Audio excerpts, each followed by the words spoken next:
Hola, ¿cómo están? Nuestra edición de Documenta, el único programa de documentales de la televisión abierta argentina. Pues es que hoy es un día, claro, un aniversario muy importante para las letras y el periodismo argentino. Hoy se cumplen 30 años del asesinato de Rodolfo Walsh. Rodolfo Walsh fue militante, fue escritor, fue periodista, y con el paso del tiempo se terminó de entender qué es lo que hizo en la historia del periodismo y las letras en la Argentina. Vos pensás que en su arranque ideológico, allá por 1955, fue gorila, y finalmente con el paso del tiempo terminó reivindicando al peronismo y las ideas más profundas de este movimiento político. Entonces, a continuación vas a ver un documental exclusivo que cuenta la vida de Rodolfo Walsh, un periodista comprometido con su tiempo.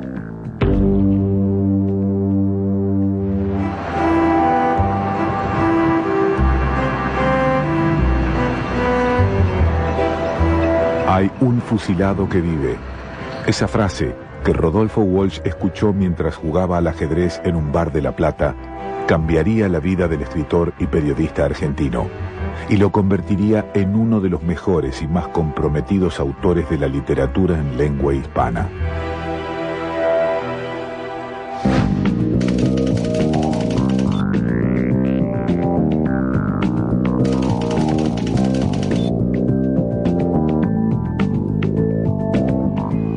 Estaba tan desinteresado de lo que podía ser la política argentina que decían, no me interesaba Aramburu, no me interesaba Rojas, no me interesaba Perón, ¿puedo volver al ajedrez? Puedo. Y volvió. Hasta que una noche le dijeron, hay un fusilado que vive, ahí empieza toda la historia.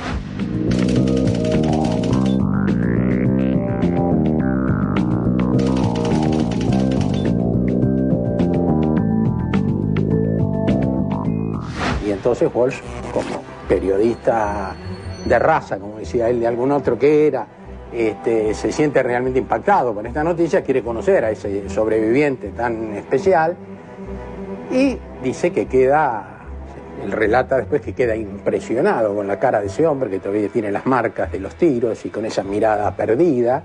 La noche del 9 de junio de 1956 se produjo el levantamiento cívico-militar del general Juan José Valle, que buscaba la vuelta de Perón al poder. Y desde la ventana de su dormitorio, Rodolfo Walsh comprendió la locura de la llamada Revolución Libertadora. Y él esa noche va con cierto peligro para su vida, porque había un tiroteo en las calles, como decíamos, llega finalmente hasta su casa, ve morir, o lo oye, mejor dicho, del otro lado de la ventana de su casa, que muere un soldado, y él va a quedar muy impresionado por eso, pero dice, yo traté de olvidarme. Esas cosas pasaron al lado mío, pero podían haber pasado a cientos de kilómetros. ¿Qué tengo que ver yo con esto? El 9 de junio de 1956 se fusiló, sin juicio previo y antes de que se imponga la ley marcial, a un supuesto grupo de cabecillas del levantamiento en un basural de José León Suárez. Este hecho se transformaría luego en el libro Operación Masacre. Los vigilantes los arrean hacia el basural como a un rebaño aterrorizado. La camioneta se detiene, alumbrándolos con los faros. Los prisioneros parecen flotar en un lago vivísimo de luz. Rodríguez Moreno baja, pistola en mano. A partir de ese instante el relato se fragmenta. Estalla en 12 o 13 nódulos de pánico.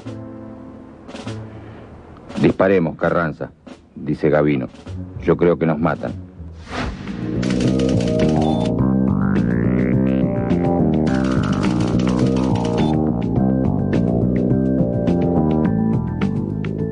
Lo que desenmascara Walsh es una confabulación del propio Estado para secuestrar y fusilar a ciudadanos indefensos, y donde precisamente el Estado trata de que eso no se sepa.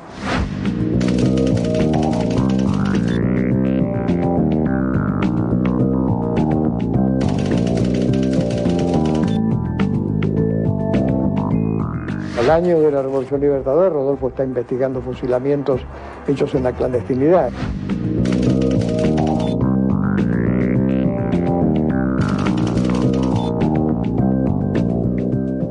Operación Masacre refleja da testimonio también de los cambios y la profundización en un proceso de toma de conciencia política del propio Rodolfo. Libraga se va abriendo hacia la izquierda, sigilosamente, paso a paso. Viste de negro. De pronto lo que parece un milagro. Los reflectores dejan de molestarlo. Juan Carlos Libraga se salvó aquella noche de ser fusilado, y Libraga se transformó en el punto de partida de Operación Masacre. Lo curioso es que en ese momento Walsh está creando lo que va a ser el documento más importante de la resistencia peronista. Y Walsh no es peronista.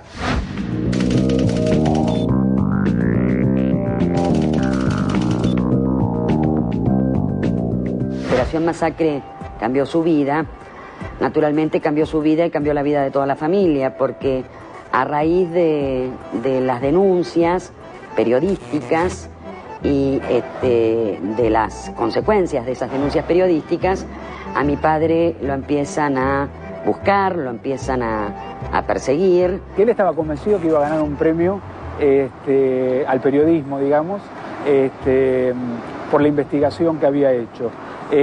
No solo no le dan ese premio, sino que tiene que cambiar su nombre, conseguirse un documento trucho a nombre de Freire y a su vez refugiarse en el Tigre y por las dudas estar armado. Evidentemente va tejiendo en su cabeza algo parecido a lo que podía ser la novela negra, lo que podía ser las películas de la serie B, el periodista como detective, el periodista que investiga, que se convierte en Pulitzer, que lo vende a la revista Life, es decir, que puede ser un gran suceso. Nada que ver con lo que realmente le ocurriría.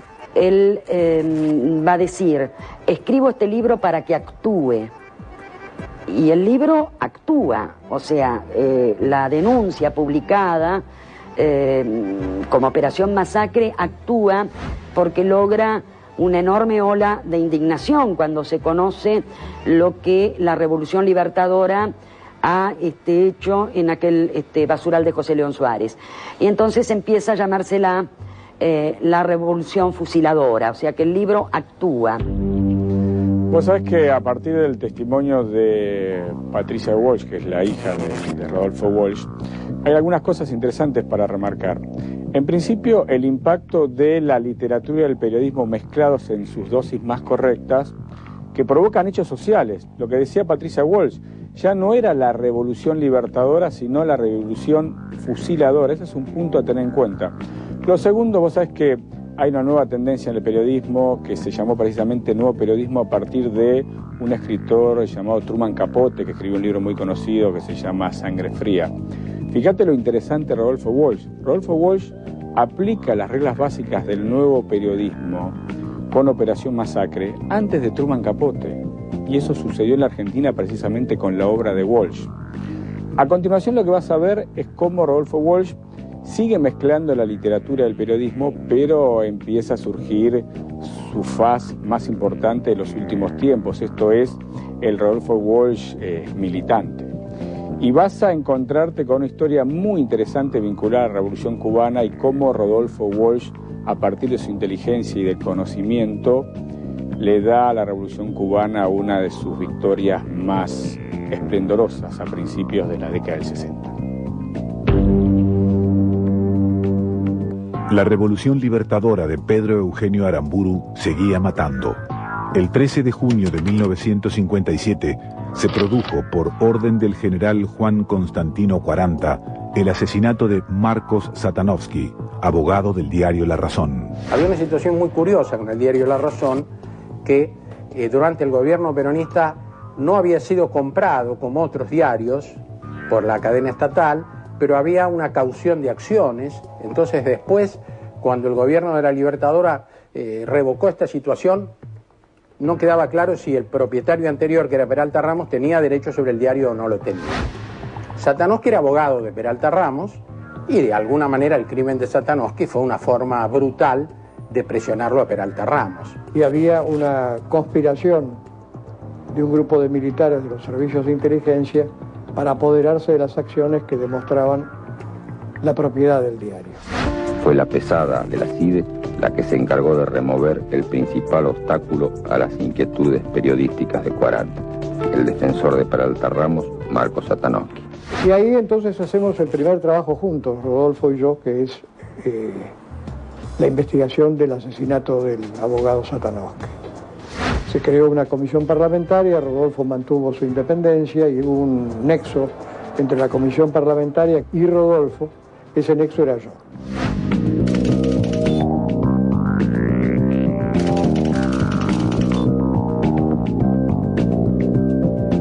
Va descubriendo y poniendo al descubierto lo que va viendo, ¿no? Y la implicación que en ese caso tiene el general 40, las huestes de Aside, etcétera, el aparato del poder en el gobierno. Él se metía en las investigaciones, tanto como fue en Operación Masacre como en el caso Satanowski, siendo consciente que siempre que se toman temas conflictivos puede haber un riesgo, y los asumía. Fue una investigación muy interesante, llena de riesgos. Siempre está el pretexto de que éramos muy jóvenes, de manera que cargamos con el tema, y con la gran decepción que fue que el descubierto el móvil y descubierto quien había ordenado el asesinato resultó impune. Ese año 58 fue muy duro para mi hermana Vicky y para mí. Vamos a un internado donde pasamos el año 58 y veíamos a mi padre los domingos. Era mi hermana la que tenía que explicar aquel domingo en el cual papá no llegaba tarde o no venía, y la explicación la pude entender muchos años después. Papá estaba investigando y denunciando el caso Satanowski. La investigación, terminó en el año 59 y ya cuando terminó estábamos marchándonos a Cuba.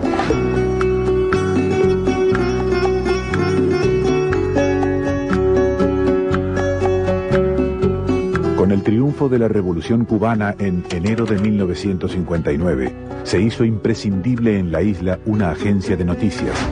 Así nació Prensa Latina. Porque hay también que tener presente cómo era el mundo periodístico en los años 50. Es decir, el 90% de la información estaba a cargo de 3 agencias norteamericanas, que eran la United Press, la Associated Press y la International News Service. El periodista argentino Jorge Ricardo Massetti, que había entrevistado a Fidel Castro en Sierra Maestra, se hizo cargo de Prensa Latina y convocó a Rodolfo Walsh para trabajar.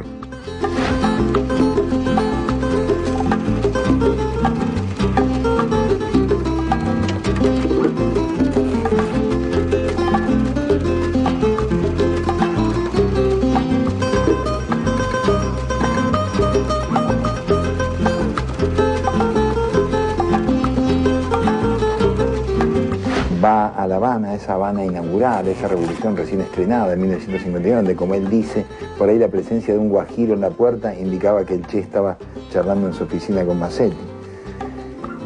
Y era una redacción de lujo, o sea, ahí estaban grandes intelectualidades de América Latina, estaba Gabriel García Márquez, para citar algunos nombres. Yo era secretario de un turno de redacción y Rodolfo dirigía el Departamento de Servicios Especiales.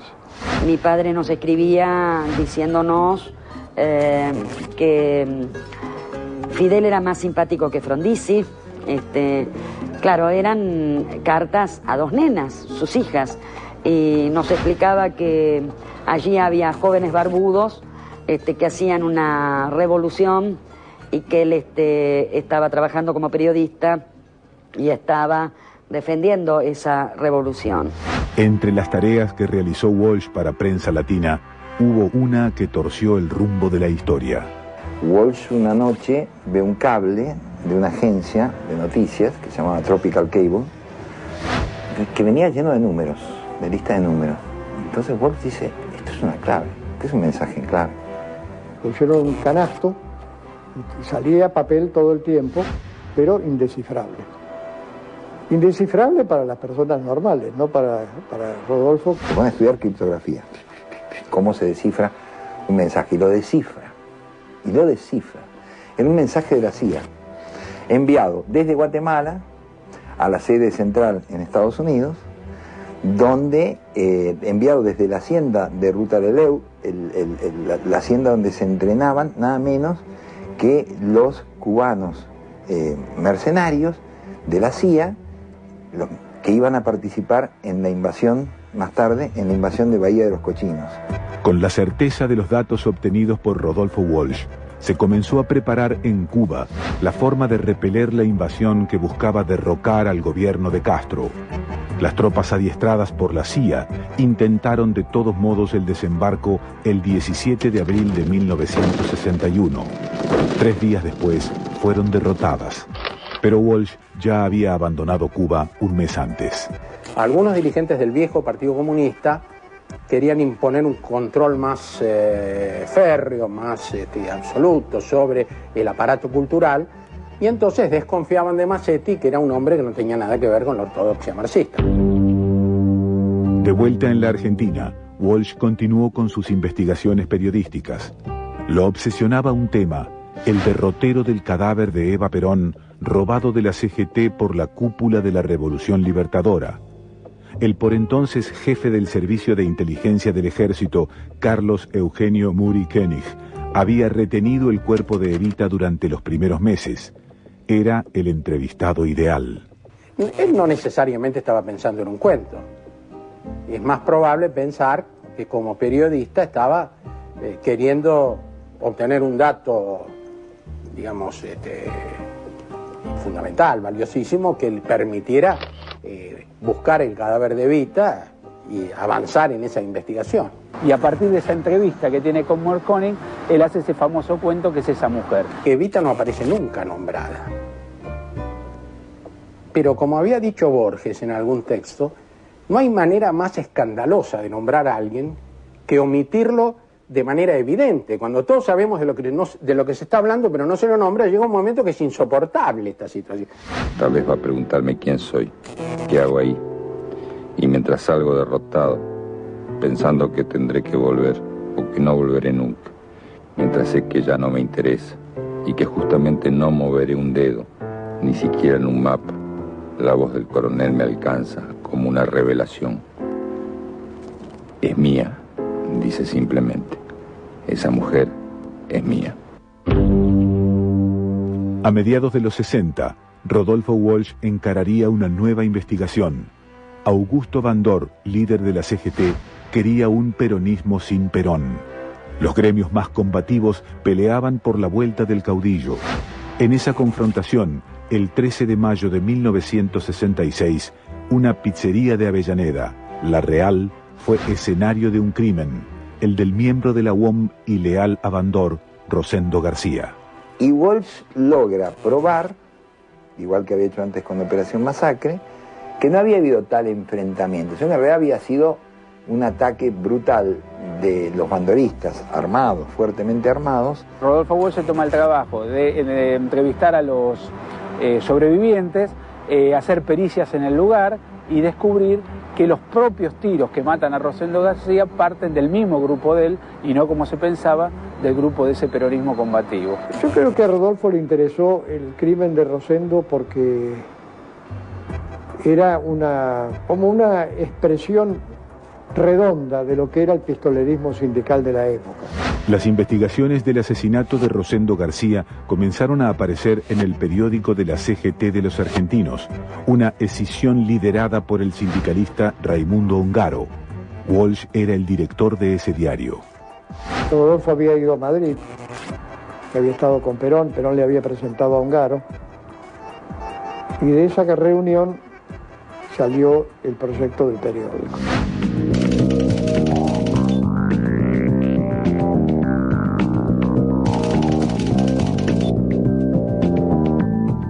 Rodolfo lo conocí en los años 60, pienso, en la época de la CGT de los argentinos, y era para nosotros un referente en cuanto a lo que podía llegar a ser el escritor y el periodista, ¿no? Yo diría que la CGT de los argentinos fue también el lugar donde Walsh aceleró su compromiso político. Y Rodolfo Walsh mismo se pregunta, dice, estoy con esta gente sindicalista, es peronista, yo soy peronista, y ellos mismos le dicen, sí, no tengas ninguna duda, vos sos peronista porque defendés al pueblo y defendés a las organizaciones obreras. En 1970, cuando Raimundo Villaflor, que era este activista metalúrgico de Avellaneda, que había tenido participación en los incidentes que él relata en Quién mató a Rosendo, le dice, bueno, vos tenés que entrar a las Fuerzas Armadas Peronistas. Le dice, ¿cómo voy a entrar yo a una organización que se llama Peronistas si yo no soy peronista? Y parece que el otro se rió, como se le dijo, vos no sos peronista, lo disimulás bastante bien.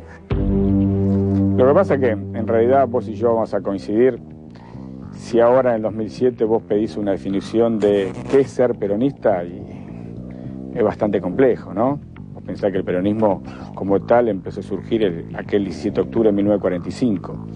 Y hoy, 25 de marzo de 2007, yo creo que no hay nadie en la Argentina o fuera de nuestro país que te pueda dar una definición de pocas páginas, yo te diría 50, 60, 100 páginas acerca de lo que es peronista, o lo que significa ser o pertenecer al peronismo. Y Rodolfo Walsh es una muestra de eso. Vos pensás que Rodolfo Walsh viene de la derecha, viene de los grupos vinculados al catolicismo, viene de aplaudir el golpe de Estado del 55 y luego empieza a evolucionar, y ahí notás cómo factores externos empiezan a cambiar de la mirada sobre las cosas. Por ejemplo, la Revolución Cubana y el hecho de sentir y notar que hay un factor de poder muy vinculado a la derecha que empieza a tomar posiciones muy contradictorias respecto al peronismo, por ejemplo el golpe de Estado, y él considera desde su mirada de las cosas que el peronismo en definitiva viene a solucionar las asimetrías entre pobres y ricos, y ahí está su compromiso que se va a profundizar con el correr de los años, ¿no? Hasta llegar a formar parte de lo que todo el mundo ya conoce, el movimiento Montoneros. Pero de eso precisamente vamos a hablar después de la tanda, cuando volvemos entonces al segundo bloque de este documental exclusivo que cuenta la historia y la vida de Rodolfo Walsh, ni más ni menos que la vida y la historia de un periodista comprometido.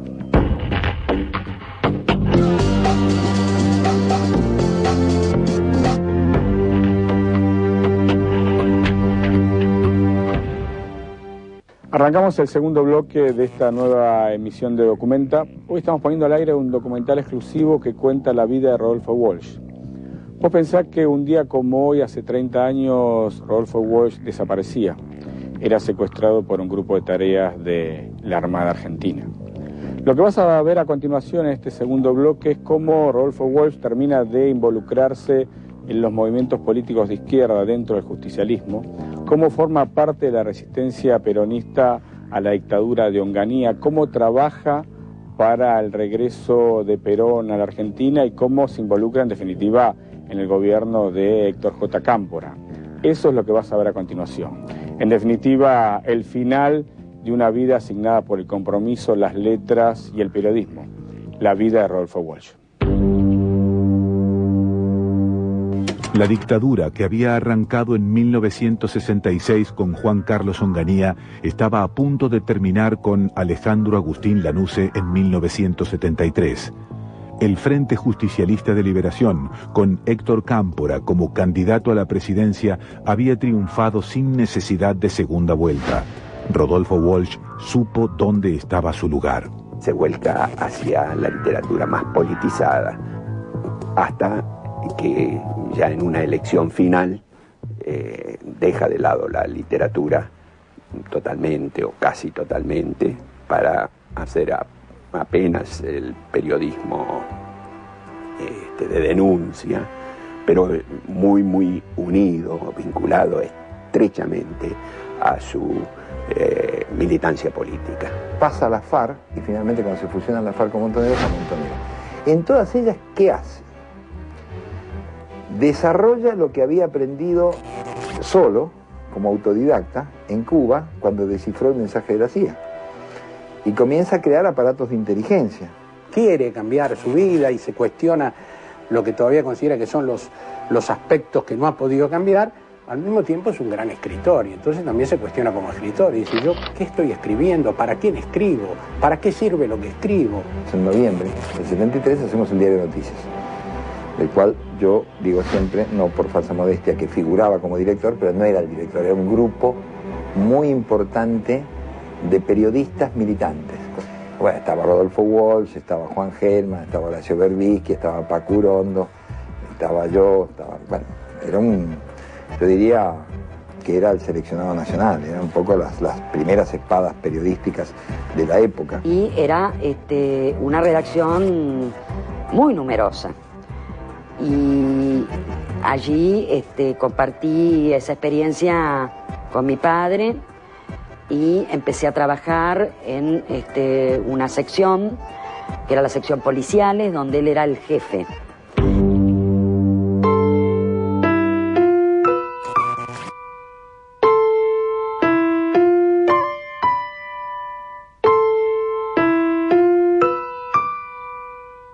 El 1 de julio de 1974, la muerte de Perón significó que la violencia se profundizara.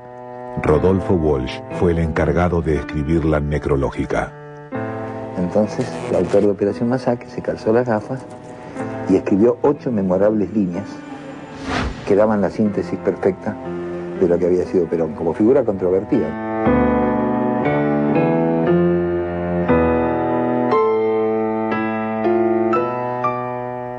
Los montoneros pasan a las primeras líneas, se supone que todos los que estaban allí integrados, en septiembre del 74. Walsh discutió duramente esa decisión tomada por la cúpula de la organización. Walsh pensaba que había que hacer una resistencia, no colocarse como locomotora a enfrentar a la otra locomotora que venía, porque esta era una locomotora chiquitita, de juguete, y la otra era una locomotora diésel en serio. Yo lo veía en la última época, cada 15, 20 días, un poco para hablar de la situación, para comentar lo que pasaba, para ciertas orientaciones más políticas, además en una situación que era muy difícil y que él tenía una posición muy crítica, que siempre compartió con nosotros, muy crítica hacia la política de la conducción de la organización.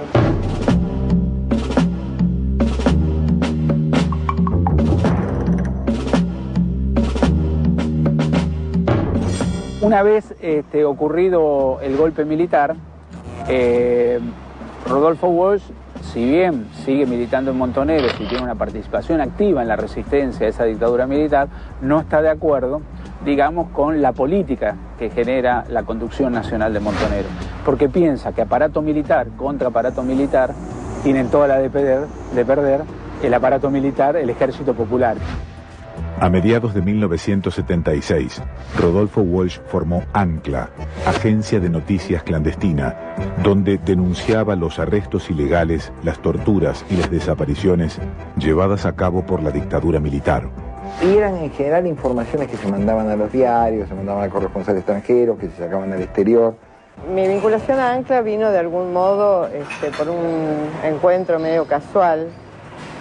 Yo había empezado a trabajar en la revista Información, que era una revista donde participaban varios grupos políticos y montoneros también, pero que yo no lo sabía.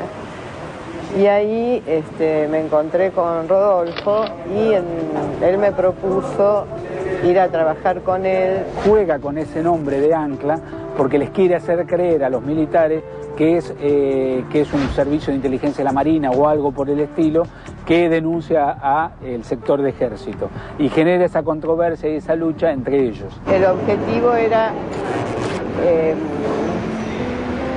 poder provocar hechos a partir de la prensa clandestina y a partir de la difusión y de la acción psicológica que provocaran en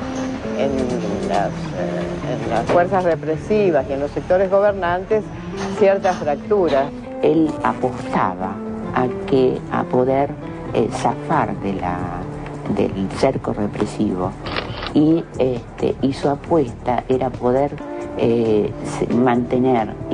mantenerse y seguir viviendo en el país para resistir desde el interior, digamos, con su oficio, con sus cartas polémicas, con su escritura. Rodolfo Walsh se quedó en el país.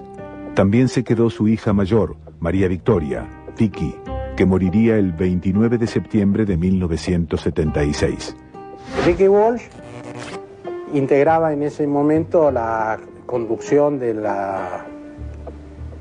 de la organización Montoneros en la capital federal y asiste a una reunión que se hace en la calle Corro, en una casa de Floresta, y esa reunión es, digamos, la casa rodeada por el ejército con un despliegue militar que era no para detener a 5 personas, sino a 500. En realidad, Rodolfo relata en la carta a sus amigos que finalmente una mujer joven, que todo parece indicar que era Vicky, junto con otro compañero, están en el techo y se pegan un tiro delante de los represores, diciendo que ustedes no nos matan, sino nosotros nos quitamos la vida. Lo cierto es que, bueno, como dice su padre, murió del modo como ella había elegido vivir, ¿no? Tenía 26 años y esto fue para mi padre, para mí, un dolor enorme. De todas maneras, pensamos que Vicky tenía una decisión, que era no permitir que la torturaran como tantos otros militantes. Rodolfo consideraba ya a fines del 76 que la derrota de Montoneros, digamos, de la resistencia armada, era irreversible. Entonces él a fines de diciembre plantea, o no a fines de diciembre, como noviembre más o menos, me dice que teníamos que salir de Buenos Aires, que era el territorio cercado.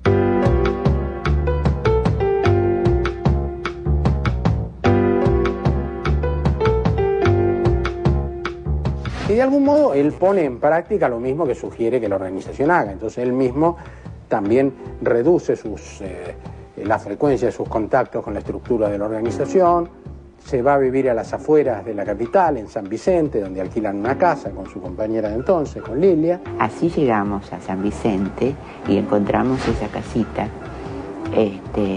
donde fuimos llevando de a poco todas nuestras pocas pertenencias. Sabía lo que estaba pasando con la gente que caía en situación de derrota, caía detenida, y además toda la metodología que estaban usando las Fuerzas Armadas, el tema de la tortura sin límites, había escrito en relación con esto, lo hablábamos mucho.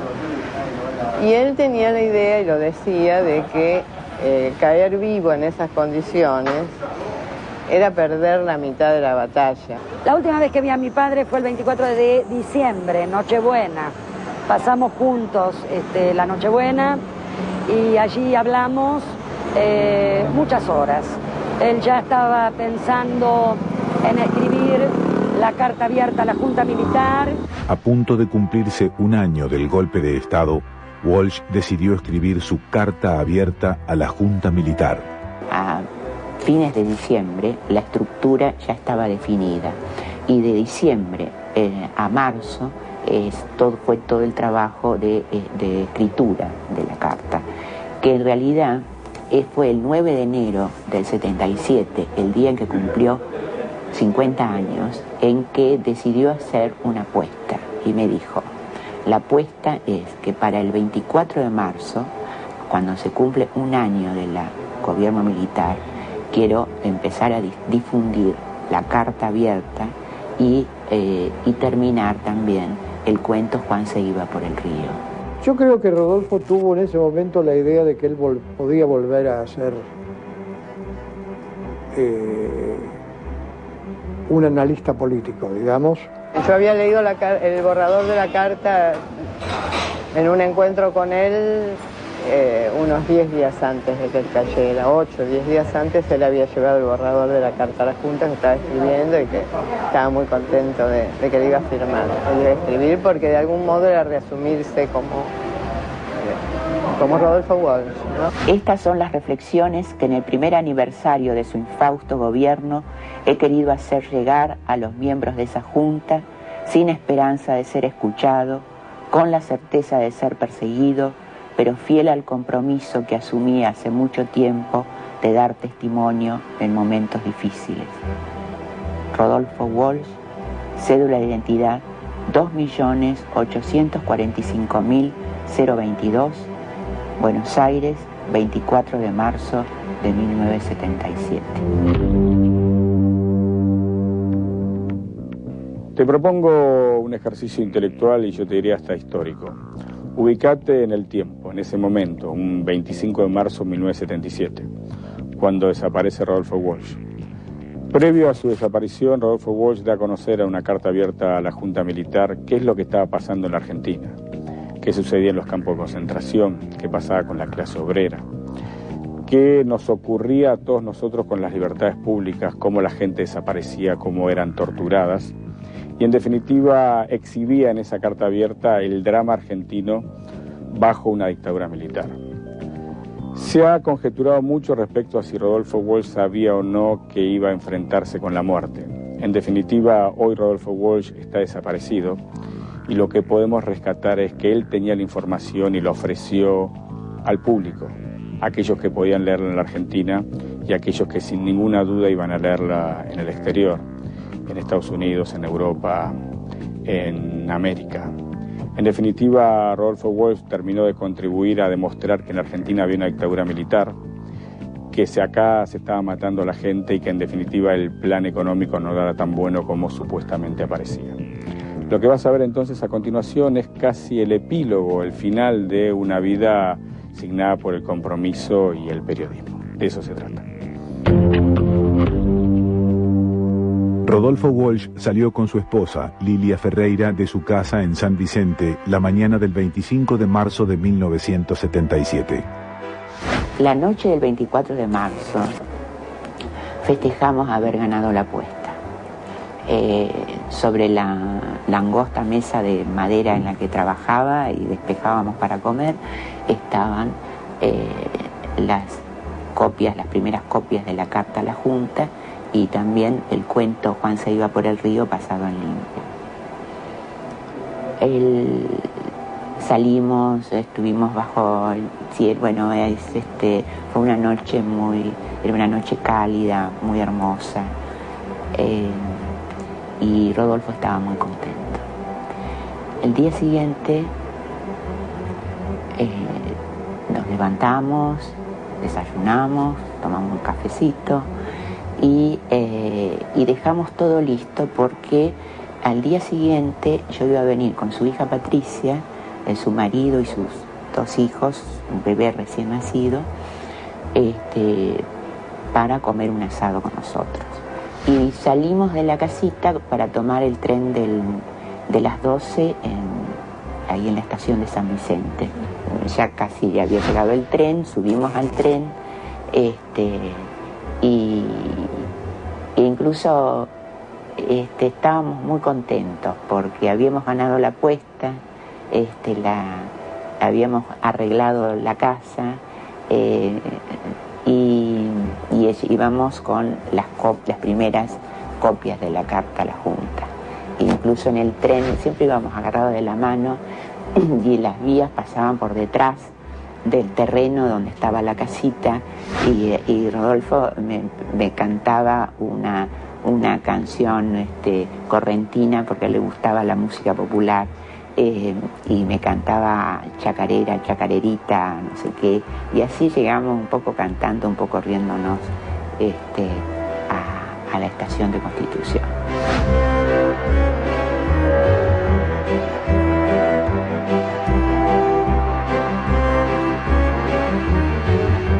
Él recibe un llamado a uno de esos teléfonos que se alquilaban en la época de la clandestinidad. Ahí en esa esquina de la estación Constitución nos separamos. Él iba vestido como un jubilado, con un sombrero de paja beige, vestido con una camisola de esas camisas tipo guayabera con bolsillos de manga corta, un pantalón también marrón, y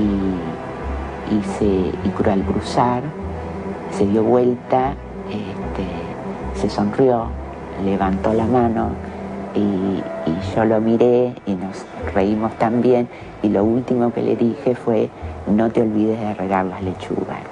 Él se rió, dio media vuelta y desapareció para siempre. Esa cita era en este lugar y la razón por la cual mi padre, que era un militante hasta el último momento de su vida, concurre a una cita, es también significativa. Sabía que estas citas estaban siendo absolutamente peligrosas, que estaban muchas veces formando parte de emboscadas, pero él viene porque recibe una carta o le cuentan el contenido de una carta donde una muchacha joven, una compañera de su organización, le pide ayuda. Llevaba una pistola de bajo calibre, una Walter PPK calibre 22, que se la ponía siempre acá. Yo decía, tened cuidado, Rodolfo, porque un día te vas a volar los genitales.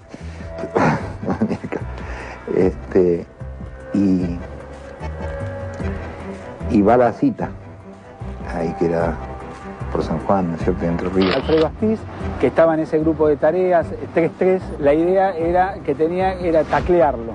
Pero hay una confusión porque además, si bien sabían que iba a venir un montonero, lo que no pensaban que era un hombre de 50 años, que estaba disfrazado de jubilado, que tenía un sombrero de paja. Pero uno de los represores lo advierte, piensa que puede ser Walsh, y ahí entonces él le dan el alto, él saca una pequeña pistola que llevaba. Y una ráfaga de fal, prácticamente lo corta en dos y llega muerto a la escuela de mecánica. Bueno, Alfredo Astiz es uno de esos secuestradores. Los asesinos con nombre y apellido, el excomisario Ernesto Weber pegándole el tiro de gracia, acá en esta esquina, en San Juan y Entre Ríos.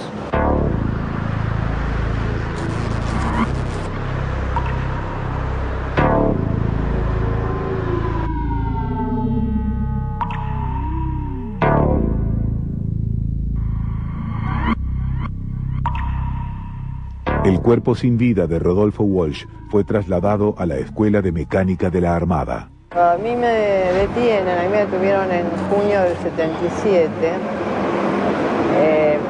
Hacía 3 meses que había caído Rodolfo.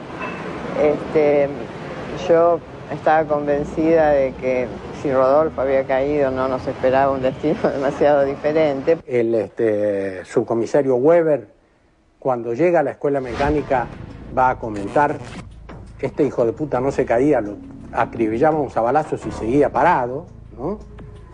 Y después uno de los detenidos en la escuela de mecánica, sobreviviente, ve el cuerpo de Walsh, efectivamente lleno de impactos de bala. Los que integraban el grupo de tareas de la Escuela de Mecánica de la Armada se pelearon entre sí, no habían podido llevarlo con vida para torturarlo, o sea que se peleaban a los gritos, por eso muchos escucharon esa pelea y supieron qué era lo que había pasado aquel día. Y hasta el día de hoy, bueno, ya han pasado 30 años, no sabemos qué hicieron con su cuerpo. Sabemos que lo tiraron en un pasillo en la Escuela de Mecánica de la Armada, que estaba con muchos impactos de bala, prácticamente cortado en dos por una ráfaga de ametralladora, dice uno de los testimonios, y de allí lo desaparecieron. No se sabe qué destino tiene después, si lo queman, si lo incineran, si lo arrojan al mar, si lo entierran en alguna tumba en N. O sea, esto es absolutamente, desgraciadamente, uno de los secretos que no se han podido develar. El 25 de marzo, cuando nos separamos con Rodolfo ahí en Constitución, yo empecé mi recorrido por los buzones de la ciudad para despachar las 5 copias de la carta que yo tenía. Y también esa noche me quedaba en Buenos Aires porque me iba a encontrar al día siguiente, es decir, el 26, que era sábado, con Patricia, con su hija Patricia, y marchamos hacia San Vicente.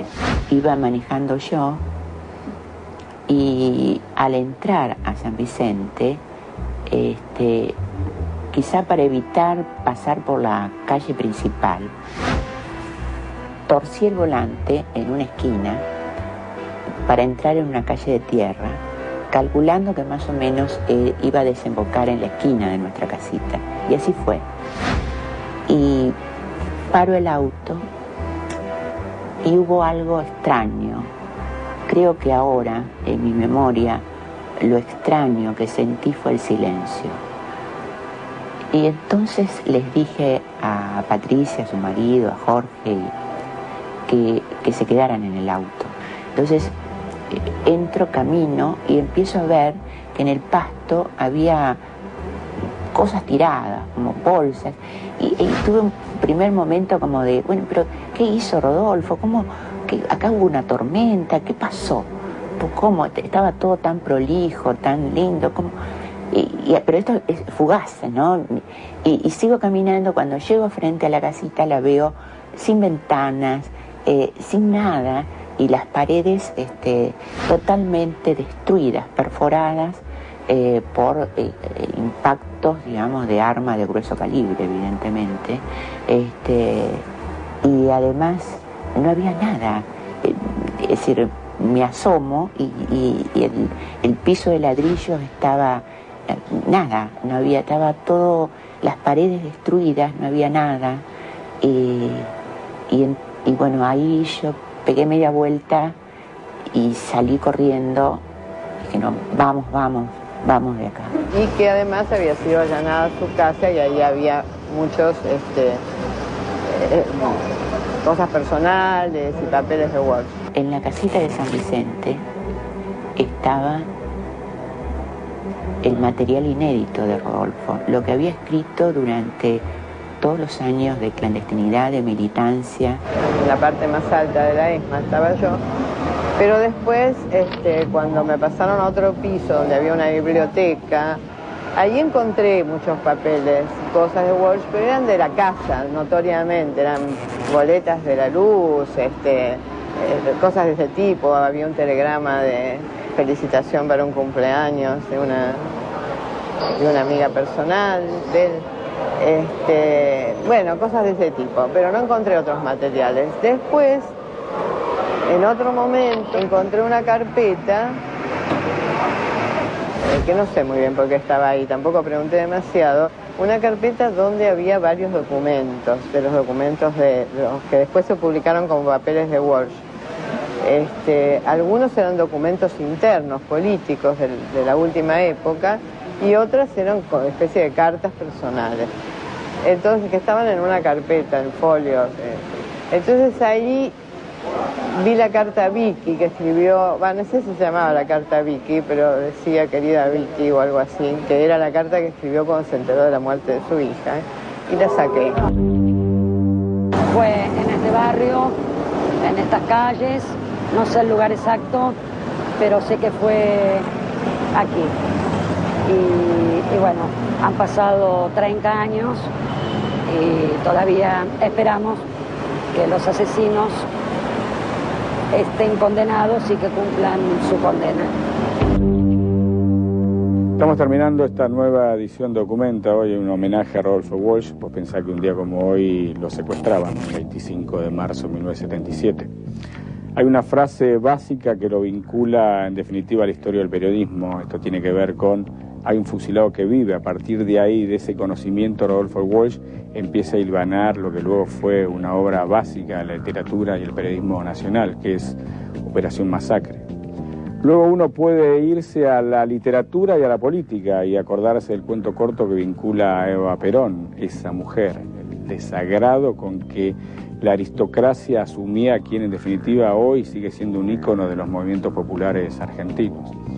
Y por último, si te acordás alguna parte de la carta abierta a la Junta Militar, él hace referencia a que siempre hay que dar testimonio en los momentos difíciles. Me parece que a través de estas tres frases vinculadas en distintos momentos de su vida uno termina de entender la naturaleza, la esencia de Rodolfo Walsh. Como te dije al principio, nada más ni nada menos que un periodista comprometido. Chao, hasta la semana que viene.